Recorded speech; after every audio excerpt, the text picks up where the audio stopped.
نا کی وہ وادی آج بھی اس کہانی کو اور اس یاد کو تازہ کر رہی ہے۔ حضرت خلیل اللہ کے ہاں اولاد نہیں ہے۔ حضرت سارہ کے بعد حضرت ہاجرہ سلام اللہ علیہا سے نکاح فرمایا اور اللہ تعالیٰ نے حضرت ہاجرہ کے بطن سے ایک پیارا بیٹا عطا کیا جس کا نام اسماعیل رکھا۔ لیکن آزمائش یہ آئی، حکم یہ ہوا کہ میرے خلیل اگر مجھ سے محبت کرتے ہو تو اپنے اس بیٹے کو اور اپنی اہلیہ کو وادی غیر ذی زرع میں چھوڑ آؤ، اور اللہ کے حکم کی تعمیل کرتے ہوئے اپنی زوجہ کو اور اپنے نونہال بیٹے کو وہاں چھوڑ آئے۔ پھر 13 سال کی عمر کو جب حضرت اسماعیل پہنچے تو حضرت خلیل اللہ ملنے گئے۔ ایک خواب دیکھا۔ خواب میں کیا منظر تھا کہ میں اپنے بیٹے کو ذبح کر رہا ہوں۔ اللہ اکبر! یہ کوئی آسان کام نہیں تھا، لیکن نبی کا خواب بمنزلہ وحی ہوتا ہے۔ ہمارے خواب شیطانی وسوسے بھی ہوتے ہیں، الجھے ہوئے خیالات کا عکس ادغاث احلام بھی ہوتے ہیں، اور ہمارے کچھ خواب اچھے بھی ہوتے ہیں۔ نبوت کا 46واں حصہ بھی خوابوں کو کہا گیا ہے، اچھے خوابوں کو۔ لیکن نبی کا خواب محض خیر پر مشتمل ہوتا ہے اور شیطان کے وسوسے کا نتیجہ نہیں ہوتا۔ یہ اللہ کی طرف سے نبی کو القاء کی گئی بات ہوتی ہے۔ اب حضرت ابراہیم علیہ السلام کو خواب یہ آتا ہے کہ میں اپنے بیٹے کو ذبح کر رہا ہوں۔ 13 سال کا نونہال بیٹا، اور بیٹا بھی وہ جو اللہ سے دعائیں مانگ مانگ کے لیا گیا۔ حکم ہے کہ اس بیٹے کو میری رضا کے لیے ذبح کر دو۔ اللہ اکبر! حضرت خلیل اللہ اٹھے، بیدار ہوئے اور اس خواب کی تکمیل کے لیے آمادہ ہو گئے۔ اپنی زوجہ سے کہا، زوجہ محترمہ حضرت ہاجرہ سلام اللہ علیہا سے کہا کہ بیٹے کو تیار کر دو، دوست کی دعوت پہ لے جانا ہے۔ خلیل عربی میں دوست کہتے ہیں، اور اللہ نے حضرت ابراہیم کو خلیل اللہ اپنا دوست قرار دیا تھا، تو کہا دوست کے بلاوے پہ جانا ہے، دوست کی دعوت پہ جانا ہے، تو بیٹے کو تیار کر دو۔ حضرت ہاجرہ شہزادے کو تیار کر دیتی ہیں، مانگ سجاتی ہیں، تیل لگاتی ہیں، خوبصورت کپڑے پہناتی ہیں۔ بیٹا تیار ہوتا ہے اور باپ اپنے بیٹے کو لے کر کے منا کی وادی کی جانب بڑھتا ہے۔ شیطان سمجھا کہ یہ موقع کتنا نازک ہے، اور اگر یہ قربانی ہو گئی تو قیامت تک آنے والے لوگوں کے لیے یہ نمونہ ہوگی۔ اتنا بڑا ایثار! تو حضرت ابراہیم کے پاس پہنچا اور کہا، اے خلیل، اے ابراہیم، اللہ کو راضی کرنے کے اور تھوڑے موقع ہیں اور تھوڑے ذریعے ہیں، ضرور بیٹے کو ہی ذبح کر کے اللہ راضی ہوتا ہے؟ تو حضرت خلیل اللہ نے کنکر اٹھا کے اس کو مارتے ہوئے کہا، بھاگ جائے یہاں سے، میری گود میں ایک اسماعیل ہے، اگر 1000 اسماعیل بھی ہوتے رب کے حکم پہ قربان کر۔ حضرت اسماعیل کے پاس آیا، تمہارا باپ تمہیں کہاں لے کے جا رہا ہے؟ کہا دوست کی دعوت پہ۔ ان کے دوست نے بلایا ہے، اس دعوت پہ ہم جا رہے ہیں۔ کہا نہیں نہیں، تمہیں ذبح کرنا چاہ رہا ہے اور اس کو اللہ کا حکم سمجھ رہا ہے۔ تو آپ نے بھی پتھر اٹھا کے مارا، کہا ہٹ جا میرے راستے سے۔ اسماعیل کے بدن میں ایک جان ہے، لو لو میں بھی جان ہوتی، رب کے حکم پہ قربان کر دیتا۔ ماں کی ممتا بڑی کمزور ہوتی ہے، اولاد کے لیے اس کے جذبات بڑے حساس ہوتے ہیں۔ تو سیدہ ہاجرہ کے پاس آ پہنچا، کہا ہاجرہ، شہزادہ کدھر ہے؟ کہا کہ باپ بیٹے کو لے کر کے دوست کی دعوت پہ گیا ہے۔ کہا کہ وہ تو ذبح کرنے لے جا رہا ہے۔ کہا کوئی سوچ کے بات کر، وہ بیٹے کو ذبح کرے گا جس کو اللہ سے مانگ مانگ کے لیا، بڑھاپے کا سہارا، عصائے پیری، راتوں کے رت جگے، سسکیاں، آہیں اور دعائیں اور التجائیں اور تمنائیں اللہ کے حضور کر کر کے رب سے مانگ مانگ کے بیٹا لیا، اور اس کو اپنے ہاتھوں سے ذبح کر دے گا؟ بیٹا تو نالائق بھی ہو تو کوئی باپ اسے ذبح نہیں کرتا۔ یہ بیٹا، اس کی آنکھوں میں تو نور اور چمک اور روشنی نبوت کی نظر آ رہی ہے، بھلا باپ کیسے ذبح کرے گا؟ تو کہا وہ اسے اللہ کا حکم سمجھ رہا ہے. کہا اچھا؟ کہا ہاں. تو حضرت حاجرہ نے کہا ظالم تو کہیں شیطان تو نہیں ہے؟ میری گود میں آج ایک اسماعیل ہے، اگر رب کا حکم ہے تو 1000 اسماعیل بھی ہوتا تو قربان کر. ماں کی ممتا پہ قربان جائیے، بیٹے کی وفاداری پہ قربان جائیے، اور باپ کی اللہ کے حکم کی تعمیل اور ایثار کے جذبوں پہ قربان جائیے. جب وادی منا میں پہنچے تو حضرت اسماعیل علیہ السلام کو حضرت خلیل اللہ نے کہا یا بنیا، اے میرے بیٹے. کتنا دل آویز لہجہ ہے، کتنا پیار ٹپک رہا ہے. اے میرے بیٹے، میں نے خواب دیکھا ہے. خواب کیا دیکھا ہے؟ کہ میں یہ خواب دیکھ رہا ہوں کہ میں تجھے ذبح کر رہا ہوں. فانظر ماذا ترا، اب تو بتا تیری رائے کیا ہے. باپ بیٹے سے کہے کہ میں تمہیں ذبح کر رہا ہوں تو بیٹے کا انداز کیا ہوگا؟ آج تو باپ کسی بیٹے کو زیادہ محبت سے نواز دے تو دوسرے بیٹے شکایت کو نہ ہو جاتے ہیں کہ ہمارا باپ ظالم ہو گیا ہے. کسی وجہ سے کسی کو ترجیح دے دے، اپنے مال میں سے کسی کو کچھ زیادہ دے دے، اور وہ اس کا اختیاری مال ہو، لیکن اس کے باوجود بھی وہ اپنے چچاؤں کو، عزیزوں کو، رشتہ داروں کو کہتے ہیں جناب ہمارا باپ منصف نہیں رہا، ہمارا باپ زیادتی کر رہا ہے. یار یہاں باپ بیٹے کو کہہ رہا ہے کہ بیٹا میں تجھے ذبح کر رہا ہوں. بیٹے کے تیور نہیں بدلتے. یہ فیضان نظر تھا یا کہ مکتب کی کرامت تھی؟ سکھائے کس نے اسماعیل کو آداب فرض؟ باپ نے کہا بیٹا میں تجھے ذبح کر رہا ہوں. بیٹے کا دل آویز جواب سنیے. بیٹا سر جھکا دیتا، امتثال امر تھا، حکم کی تعمیل تھی. بیٹا کہتا جی جیسے آپ کی مرضی، یہ بھی امتثال امر تھا. بیٹا خاموشی سے جھک جاتا، یہ بھی امتثال امر تھا. گردن رکھ دیتا، یہ امتثال امر تھا. بیٹا کہتا جی جیسے آپ چاہیں، امتثال امر تھا. لیکن بیٹے نے جو جواب دیا قیامت تک اس کو بھی سنہری حروف سے لکھا جائے گا.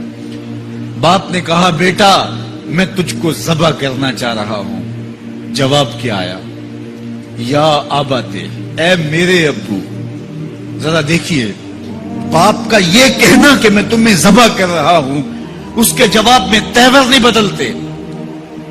چہرے پر جلال اور غصہ اور عجیب سی کیفیت پیدا نہیں ہوتی کہ میرے باپ آپ کیا بول رہے ہیں.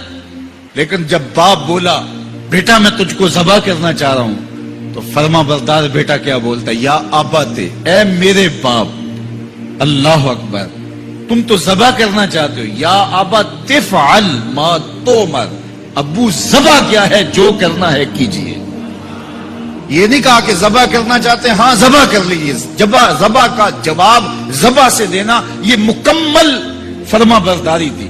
باپ کہتا یا آبا، یا بنیا، اے میرے بیٹے میں نے خواب دیکھا میں تجھے ذبح کر رہا ہوں.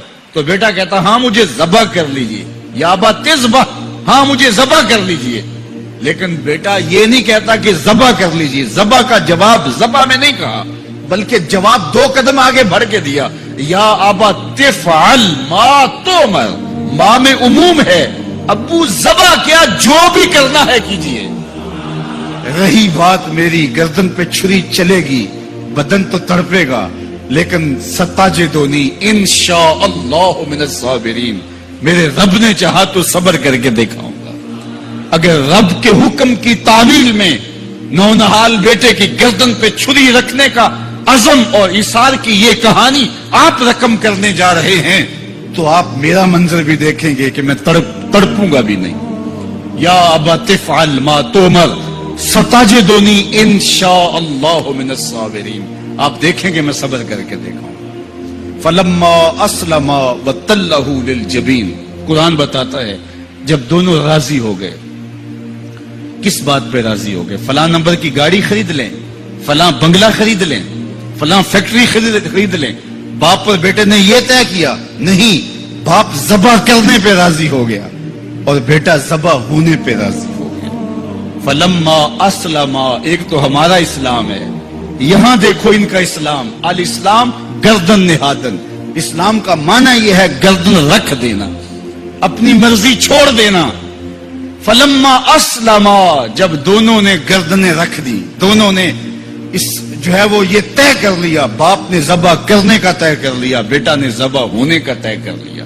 وَتَلَّهُ لِلْجَبِينِ، اور باپ نے بیٹے کو پیشانی کے بل لٹایا. اس پر دو قول ہیں. تَلَّهُ لِلْجَبِينِ، پیشانی کے بل یوں لٹایا کہ الٹا لٹایا تاکہ پیچھے سے ذبح کریں، بیٹے کا من منہ چہرہ سامنے نہ ہو، ذبح کرنے میں رکاوٹ نہ بن جائے. کوئی بیٹا معمولی تو نہیں، اس کی پیشانی میں نبوت کے اجالے چمک رہے. تو بیٹے کو لٹا دیا اور الٹا لٹایا. تَلَّهُ لِلْجَبِينِ، پیشانی کے بل لٹایا. لیکن مفسرین کی ایک جماعت نے کہا نہیں، الٹا نہیں لٹایا. تو تَلَّهُ لِلْجَبِينِ کا معنی کیا ہوا؟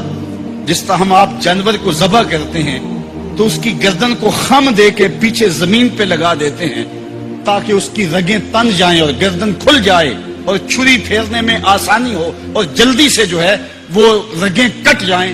کہا کہ بیٹے کی ریشم جیسی نازک گردن کو موڑ کے پتھر پر پیشانی کو لگایا. اللہ اکبر. بیٹے کو رسیوں سے باندھا ہوا تھا اور اپنی آنکھوں پہ پٹی باندھی ہوئی تھی، اور یہ بیٹے نے کہا تھا ابو مجھے رسیوں میں جکڑ لے، شدت کی درد ہوگی کہیں تڑپ نہ جاؤں، اور ایسا نہ ہو کہ رب کے حکم کی تعمیل میں آپ کو تاخیر نہ ہو. تو باپ نے اپنے ہاتھوں سے اپنے بیٹے کو جکڑا تھا، لیکن جو ہی چھری پکڑ کے باپ بیٹے کو ذبح کرنے لگا، بیٹے نے آواز دی ابا جان رک جائیے. کیوں بیٹا، پروگرام تبدیل ہو گیا؟ کہا نہیں، یہ میری رسیاں اتار دیجیے. بیٹا کیوں اتاروں، خود تو کہا تھا مجھے رسیوں سے جکڑ لو. ابا جان میری رسیاں اتار دیجیے. کہیں کل کا مورخ یہ نہ لکھے باپ ذبح کرنا چاہتا تھا، بیٹا ہونا نہیں چاہتا تھا. باپ نے باندھ کے کیا. کھول دیجیے رسیاں، نہیں تڑپوں گا. اللہ اکبر. رسیاں کھول دی جاتی ہیں. کائنات نے ایسا منظر کبھی دیکھا نہیں تھا، چشم فلک نے ایسا نظارہ کبھی کیا نہیں تھا. منا کی وادی ہے، فولاد جیسے پگھلے ہوئے پہاڑ ہیں، آسمان سے فرشتے بھی جھک جھک کے حورے غلمان اور رضوان جنت بھی دیکھ رہے ہیں. مالک قیامت آنے والی ہے. کہا فرشتوں تم نے کہا تھا انسان کو خلیفہ بنایا جا رہا ہے، یہ تو لڑائی کریں گے، سجدے تو ہم کریں گے، ذرا میرے بندے کی اس انوکھی ادا کو بھی تو دیکھو. لاؤ سارے سجدے، اپنے قیام لاؤ، اپنے رکوع اور اپنے سجود لاؤ، اور میرے بندے کے اس جذبہ ایثار کے مقابلے میں رکھو. اللہ اکبر. حضرت خلیل اپنے نونہال بیٹے کو فلما اسلما وتلہ للجبین، قرآن نے منظر نگاری کی ہے کہ جب باپ بیٹا راضی ہو گئے، باپ ذبح کرنے پہ راضی ہو گیا.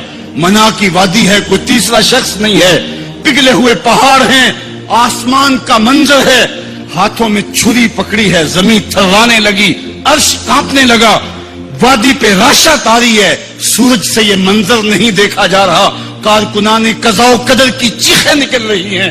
مالک یہ کیا ہونے جا رہا ہے؟ کہا ذرا میرے بندے کی ادا تو دیکھو. پھر ہاتھوں میں چھری پکڑ کے آنکھوں پہ پٹی بندھی ہے اور نونہال لیٹا ہے، اور پیشانی موڑ کر کے، گردن موڑ کر کے پیشانی زمین پہ لگائی، اور تنی ہوئی رگوں پر حضرت خلیل اللہ نے جب چھری پکڑ کے چھری کو پوری ہمت کے ساتھ بیٹے کو ذبح کرنے کے لیے جنبش دی. چھری تو جنبش کرتی ہے لیکن ایک بال بھی نہیں کٹتا. چھری کو زمین پہ مارا، زمین میں دھنس جاتی ہے. لما تقطعی یا سکین، چھری کاٹتی کیوں نہیں؟ تیرا کام تو کاٹنا تھا. آواز آئی الخلیل یامرنی والجلیل ینہانی. خلیل کاٹنے کا کہتا ہے، رب جلیل کہتا ہے خبردار ایک بال بھی کاٹا تھا. کہا چھری تیرا کام تو کاٹنا تھا. حضرت آگ کا کام بھی تو جلانا تھا.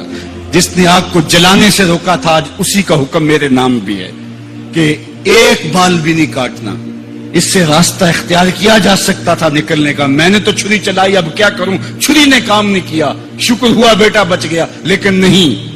خلیل سمجھے شاید کوئی دل میں نرمی پیدا ہوئی تو رب نے چھری کو روک دیا. چھری کو پھر پتھر پہ رگڑا، تیز کیا، اور چھری کی نوک کو نازک گلے پہ رکھ کے پورا وزن ڈال دیا. گلا کٹ گیا، خون بہنے لگا. حضرت خلیل خوش ہو گئے. کتنا مشکل کام تھا بیٹے کو ذبح کرنا، میں کر دیا. جلدی سے آنکھوں سے پٹی کھولی تو کہا، دیکھا کیا کہ منظر بدلا ہوا تھا. بیٹا سمجھ کے جسے ذبح کیا تھا وہ بیٹا نہیں تھا، وہ دمبا تھا. اور حضرت اسماعیل پاس کھڑے مسکرا رہے تھے. بے ساختہ زبان سے نکلا اللہ اکبر. تو حضرت اسماعیل بولے لا الہ الا اللہ واللہ اکبر. پاس کھڑے جبریل جو دمبا لے کے آئے تھے بولے اللہ اکبر وللہ الحمد. ادھر سے آواز آئی وَنَادَيْنَاهُ أَن يَا إِبْرَاهِيمُ قَدْ صَدَّقْتَ الرُّؤْيَا إِنَّا كَذَلِكَ نَجْزِي الْمُحْسِنِينَ. ادھر سے آواز آئی جس سے پہاڑ کی وادی گونجنے لگی اے ابراہیم تو نے واقعی خواب پورا کر دکھایا. وَنَادَيْنَاهُ. سب مترجمین نے اس کا ترجمہ یہ کیا ہے واو حالیہ ہے, یہ طلباء جانتے ہیں. اس حال میں ہم نے ندا دی.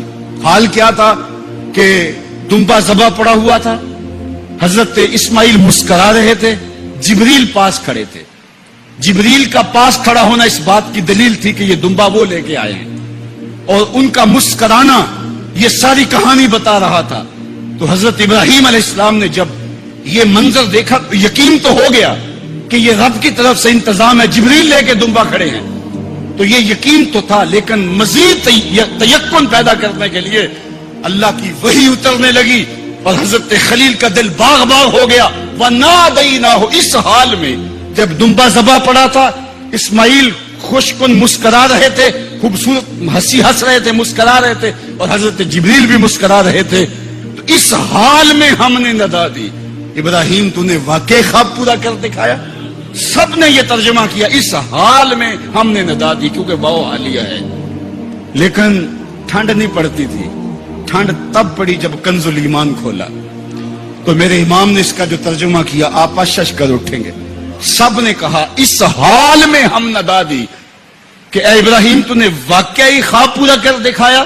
لیکن اعلی حضرت جنہوں نے قرآن کا ترجمہ ہی نہیں کیا, قرآن کی ترجمانی بھی کی ہے, انہوں نے اس کا ترجمہ کیا وَنَادَيْنَاهُ أَن يَا إِبْرَاهِيمُ. اے مخاطب اس موقع کا حال نہ پوچھ جب ہم نے ندا دی. پھر کیا عالم ہوا کہ جب ہم نے آواز دی, یقین تو پہلے ہی پیدا ہو چکا تھا, لیکن جب وادی وحی کے اجالوں سے چمکنے لگی اور ہر سمت وحی کا نور پھیل گیا, پھر کیا حال ہوا حضرت خلیل کا. اے مخاطب پھر اس موقع کا حال نہ پوچھ جب ہم نے ندا دی اے ابراہیم تو نے واقعی خواب پورا کر دکھایا. انا کذالک نجزی المحسنین. ہم نیکوکاروں کو یوں ہی جزا دیتے ہیں. ہم آپ کا بیٹا تو نہیں لینا تھا, بس ابراہیم تیرا امتحان پورا ہو گیا, تو نے امتحان میں 100 نمبر لے لیے, سرخرو ہو گیا, کامیاب ہو گیا. یہ تماشائے لبے بام تو نہیں تھا, یہ کوئی آسان کام تو نہیں تھا. اللہ اکبر. فرمایا ہم نے اس کو پچھلوں کے لیے سنت کے طور پہ باقی رکھا. سلام علی ابراہیم. ابراہیم تیرے اوپر سلام. آج اسی منسک پہ, اسی قربان گاہ پہ 40 لاکھ حجاج کرام قربانیاں پیش کرتے ہیں. کوئی 2 قربانیاں, کوئی 5 قربانیاں, بعض 100 اونٹ پیش کر رہے ہوتے ہیں. اللہ اکبر. صدیاں گزر گئیں. یہ تو صرف منا کی قربان گاہ ہے. پوری دنیا پہ پھیلے ہوئے مسلمان اس دن جانور ذبح کر رہے ہوتے ہیں. عید کے دن قریب آتے ہیں تو میں گزرتا ہوں سڑکوں, بازاروں اور گلیوں سے, ہر سمت لوگ موٹے تازے جانور لیے گھوم رہے ہوتے ہیں, اور سڑکوں کے اوپر جانوروں کے جو ہیں وہ ٹھٹ کے ٹھٹ لگے ہوئے ہوتے ہیں. تو میری زبان سے بے ساختہ یہی جملے نکلتے ہیں, سلام علی